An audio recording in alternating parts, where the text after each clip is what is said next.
నమస్కారం అండి. మనం ఇప్పుడు యద్దనపూడి సులోచనారాయణ గారు రచించిన 'ఆరాధన' అనే నవలలోని 9వ భాగాన్ని విందామా? బాబు పుట్టినరోజు సందర్భంగా అనంత్ ముఖ్యమైన మిత్రులని చెప్పబడే కొంతమందిని ఇంటికి విందుకు పిలిచాడు. ఏర్పాట్లు ఆర్భాటంగానే జరిగినాయి. అతిథులు వచ్చే వేళ అయింది. రాజేశ్వరమ్మ పిల్లలు తయారై బయట కూర్చున్నారు. అన్నపూర్ణ వంటింట్లో పనికుర్రాడికి సాయం చేస్తోంది. బయట తల్లి దగ్గర కూర్చుని అతిథుల కోసం ఎదురు చూస్తున్న అనంత్ ఉన్నట్టుండి చటుక్కుని లేచి లోపలికొచ్చాడు.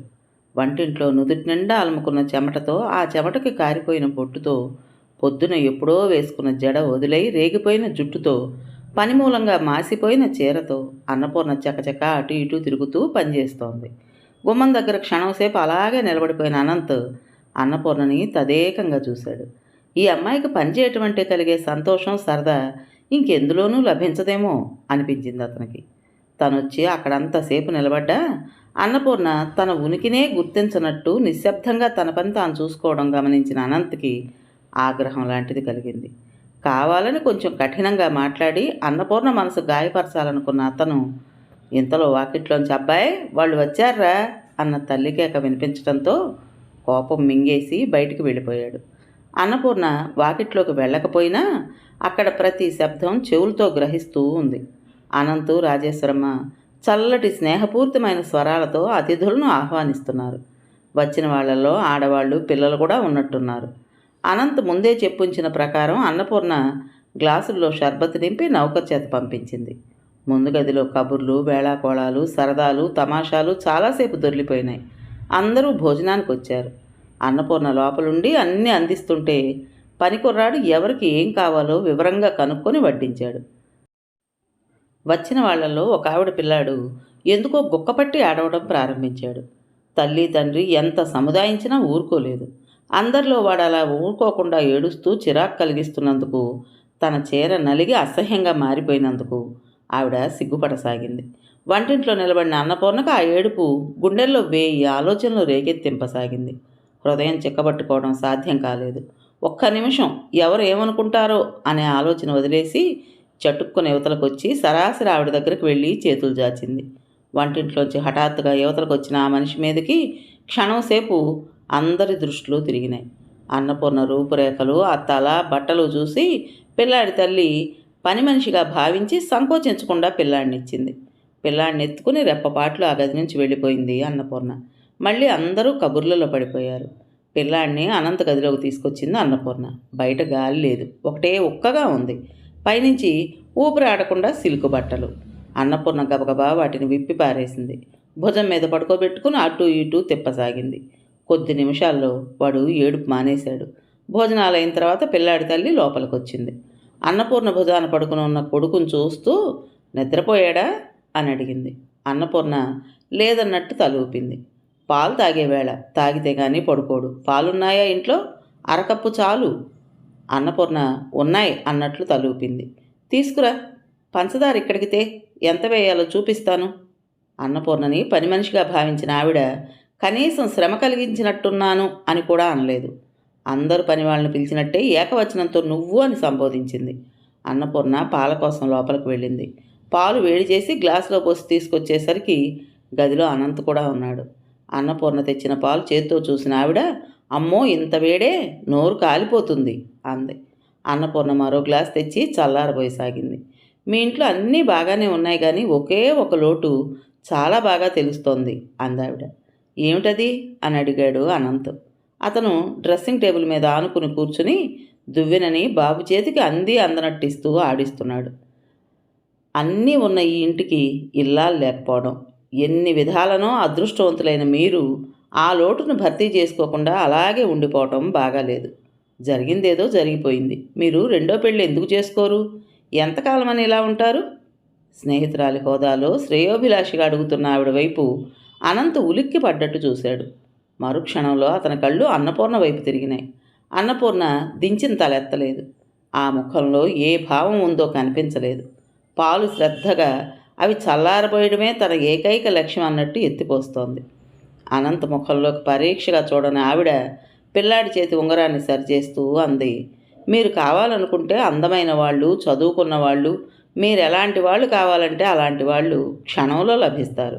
ఈరోజు మిమ్మల్ని చూసిన తర్వాత మాకు ఎలాగో ఉంది. మీ స్నేహితులుగా మా కర్తవ్యం కూడా కొంత ఉంటుందిగా. చూడండి, నెల రోజులు తిరక్కముందే మీ మనసును దోచుకునే పిల్లని నేను తీసుకురాకపోతే చిరునవ్వుతో సవాల్ చేస్తున్నట్టుగా అంది. I'm sorry Mrs Rao, I have already married. She is my second wife అన్నపూర్ణను చూపిస్తూ అన్నాడు. అతని కంఠం ఎలాగో ఉంది. What what are you saying? Mrs Rao కళ్ళు పత్తికాయల్లా చేసి అదిరిపడుతూ అన్నపూర్ణ వైపు చూసింది. అన్నపూర్ణ చల్లారబెట్టిన పాలు ఆవిడ దగ్గరగా పెట్టి నిశ్శబ్దంగా అక్కడి నుంచి వెళ్ళిపోయింది. మీరు నిజంగానే చెబుతున్నారా? ఇంకా నమ్మలేనట్టుగానే అడిగింది ఆవిడ. అనంత్ నిజమే అన్నట్టు తలూపాడు. ఆవిడ ఒళ్ళో ఉన్న పిల్లాడి వేలు పట్టుకుని ఊపుతూ ఎంతో సహజంగా చెప్పాలని ప్రయత్నిస్తూ అన్నాడు. నిజంగానే చెబుతున్నాను. ఆ అమ్మాయి నలుగురిలోకి రావడానికి ఇష్టపడదు. కారణం, మన అందరిలా మాట్లాడలేదు, మోగది. నేను కూడా అంత బలవంతం చేయను. అందుకే చాలామందికి నాకు రెండో పెళ్ళి అయినట్టే తెలియదు. Sorry mister Anant, I am sorry, really very very sorry. That's all right. నిర్లక్ష్యంగా తేలిగ్గా తీసేస్తున్నట్లుగా పైకి అన్నాడు అనంత్. కానీ అతని గుండెల్లో బలంగా పిడికిలి బిగించి గుద్దినట్టుగా ఉంది. వచ్చిన వాళ్ళంతా వెళ్ళిపోయారు. చిందరవందరగా చిరాగ్గా ఉన్న ఇంటిని అన్నపూర్ణ పనికుర్రాడి సాయంతో సరిదిద్దుతోంది. రాజేశ్వరమ్మ పిల్లలిద్దరినీ నిద్రపుచ్చుతోంది. అతిథులందరినీ సాగనంపి అనంత్ ఇంట్లోకి వచ్చాడు. అతని ముఖం కఠినంగా ఉంది. కళ్ళల్లో మనసులో ఉడికిపోతున్న ఆగ్రహావేశాల తాలూకు సెగలు పొగలుగా ప్రతిఫలిస్తున్నాయి. సరాసరి అన్నపూర్ణ దగ్గరకు వచ్చాడు. అన్నపూర్ణ కడిగిన గాజు ప్లేట్లన్నీ టేబుల్ మీద పేర్చి ఒక్కొక్కటి బట్టతో జాగ్రత్తగా తుడిచి అల్మారాలో పెడుతోంది. అనంత్ వచ్చి నిదానంగా అడిగాడు, ఈ పనంతా నిన్నెవరు చేయమన్నారు? దగ్గరగా వచ్చి నిలబడి కొట్టినట్టుగా మాట్లాడుతున్న అతని ధోరణికి విస్తుపోయిన అన్నపూర్ణ ప్లేట్లు తొడవడం మానేసి అలాగే చూడసాగింది. ఎవరైనా ఇంటికొస్తే జడ వేసుకోకుండా మాసిన చీరతో ఎదురొచ్చి వాళ్ళందరూ నిన్ను నేనెంత కష్టపెడుతున్నానో కళ్ళారా చూసేలా చేస్తావన్నమాట. అదేనా నీ మనసులో ఉద్దేశం? రెట్టిస్తున్నట్టుగా అడిగాడు అతను. క్షణంసేపు అతని వైపు చూసిన అన్నపూర్ణ మళ్ళీ తల వంచుకుని తన పని చూసుకోసాగింది. చెప్పు, మాట్లాడమే. అన్నపూర్ణ సమాధానం చెప్పలేదు, తలెత్తలేదు. నేను నిన్నెప్పుడైనా బయటికి రావద్దన్నానా? నలుగురిలో కలవద్దన్నానా? నువ్వు నా భార్యవని చెప్పుకోవడానికి సిగ్గుపడ్డట్టుగా నేను ఎప్పుడైనా ప్రవర్తించానా? చెప్పు, మాట్లాడు. అనంత ఆవేశంతో అన్నపూర్ణ మూగదన్నమాట మర్చిపోయి సమాధానం కోసం నెగ్గదీయసాగాడు. కళ్ళల్లో ఉబికి వస్తున్న నీళ్లని బలవంతంగా నిగ్రహించుకోవడానికి విశ్వప్రయత్నం చేస్తోంది అన్నపూర్ణ. ఇతనికి కళలు చాలా ఉన్నాయి. ఎప్పుడు కోపం వస్తుందో తెలియదు, ఎందుకు సంతోషం కలుగుతుందో అర్థం కాదు. హఠాత్తుగా విరుచుకుపడతాడు. అర్థం లేకుండానే ఆప్యాయతతో కరిగిస్తాడు. ఈ విచిత్ర మనస్తత్వానికి తట్టుకోవాలంటే ఎదుటివాళ్ళు స్పందన అనేది ఎరగకుండా మరబొమ్మల్లా తయారవ్వాలి. అది అన్నపూర్ణకి చేత కావడం లేదు. అన్నపూర్ణ మౌనం అనంతకు అప్పుడప్పుడు వెర్రెక్కిస్తూ ఉంటుంది. ఈరోజు కూడా అలాగే అయింది. తనలో ఉన్న కోపమంతా అన్నపూర్ణ చేతిలో ఉన్న ప్లేటు మీద చూపిస్తున్నట్లుగా చటుక్కున అది లాక్కుని సాధ్యమైనంత బలంగా గోడకేసి విసిరేశాడు. అన్నపూర్ణ దిగ్భ్రాంతి చెందినట్లుగా నిలబడిపోయింది.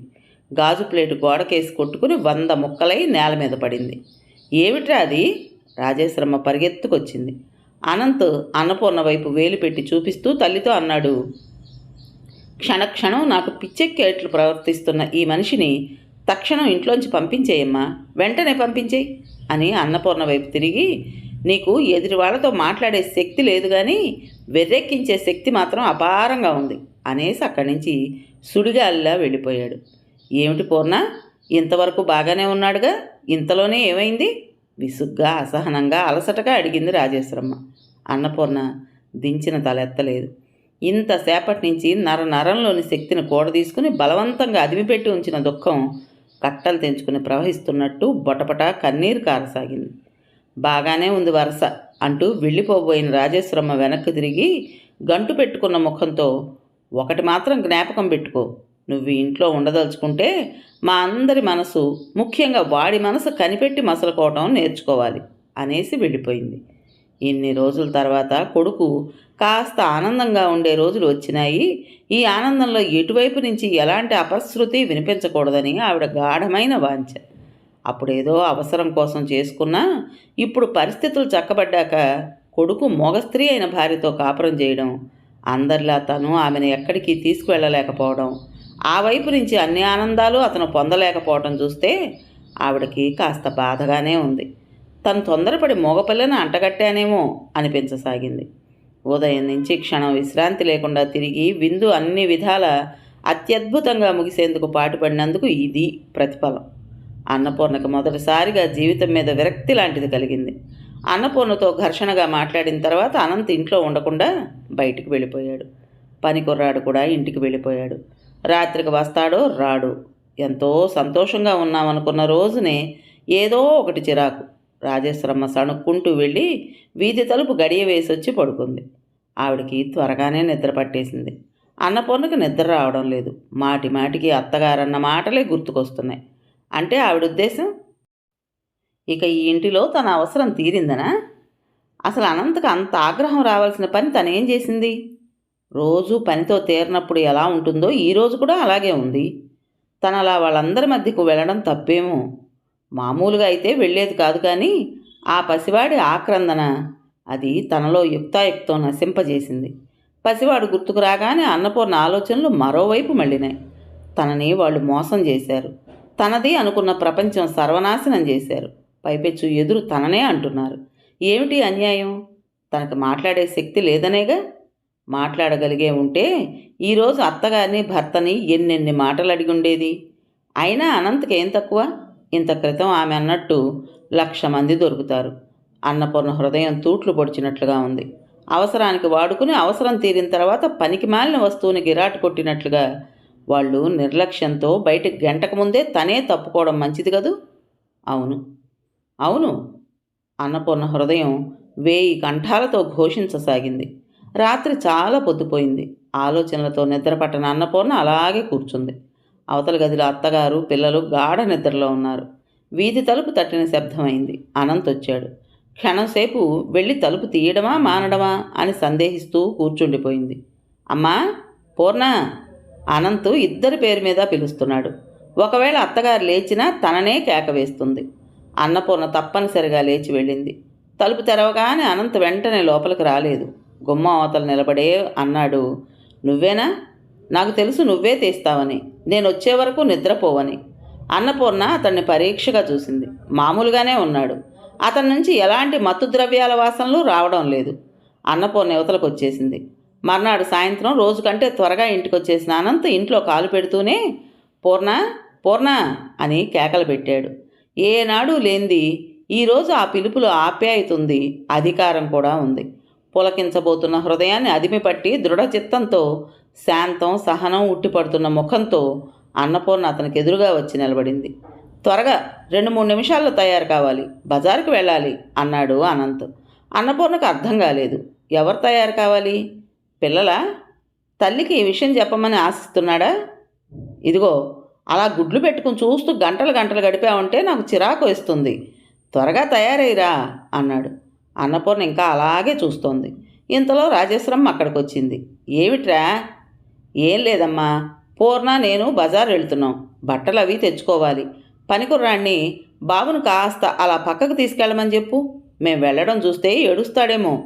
రాజేశ్వరమ్మ కూడా ఆశ్చర్యంగా చూస్తోంది. రాత్రి జరిగిన సంఘటన అతనంత శీఘ్రంగా మర్చిపోవడం చిత్రమే. ఏమీ జరగనట్టు ప్రవర్తించడమే కాకుండా భార్యను వెంట బజారుకు రమ్మని పిలవడం మరీ విచిత్రం.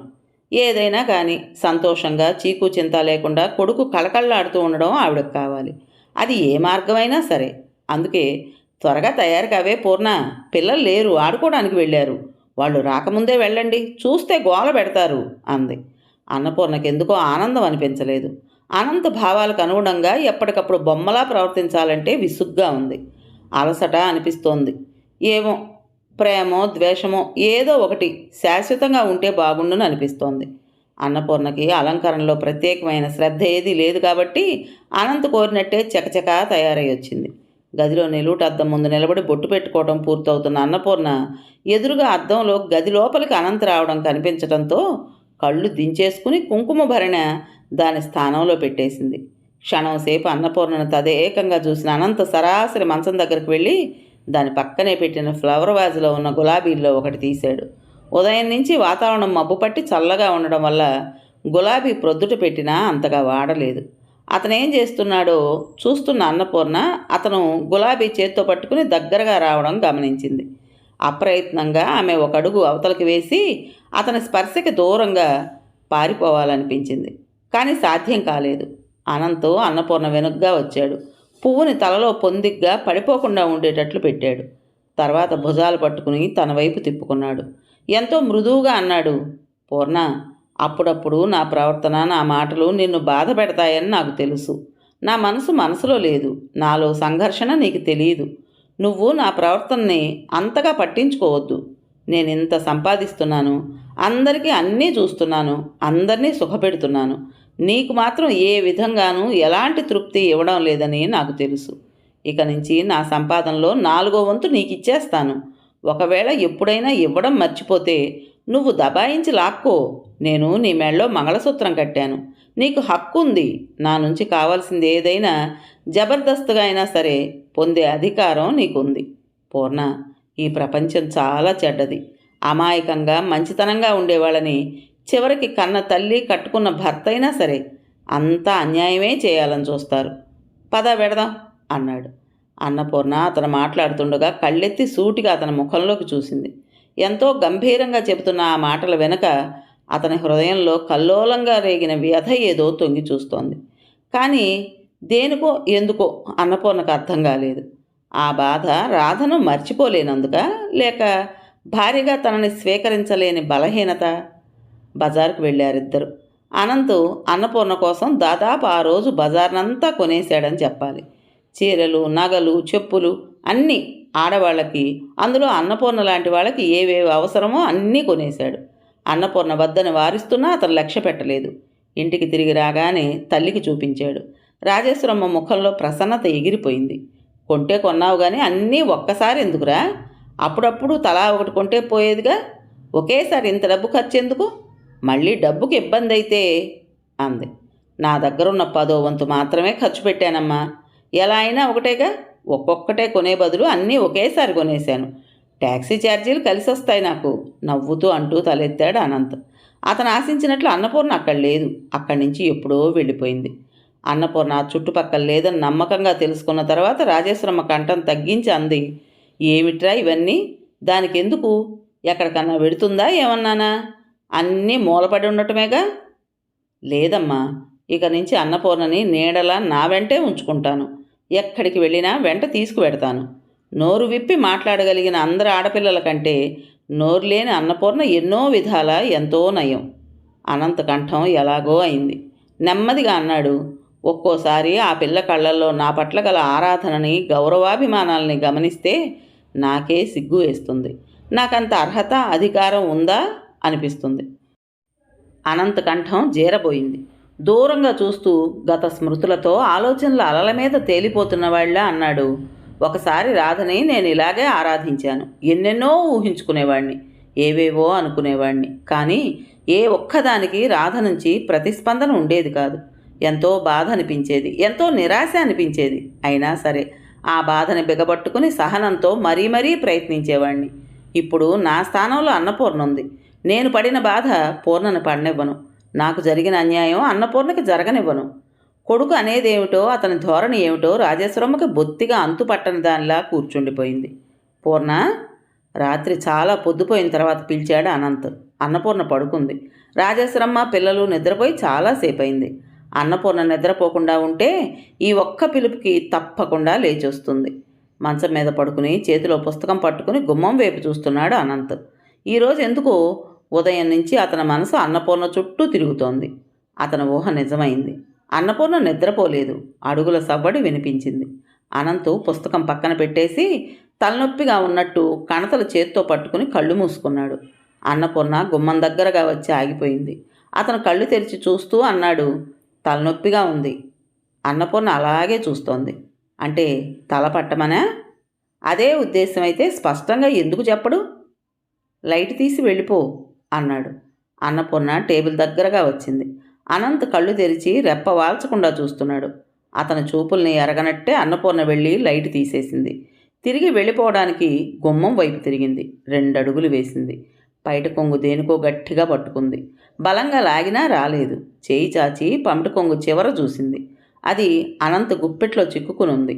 పైటన పట్టుకుని దగ్గరగా మెల్లమెల్లగా లాగుతున్నాడు.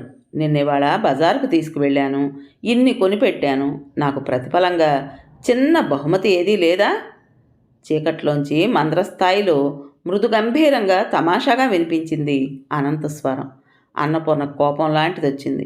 నిన్నటి నుంచి మోగగా వేదన అనుభవిస్తున్న హృదయం ఒక్కసారి కస్సుమని లేచింది. మాట్లాడగల శక్తి ఉన్నట్లయితే వెంటనే అడిగుండేది.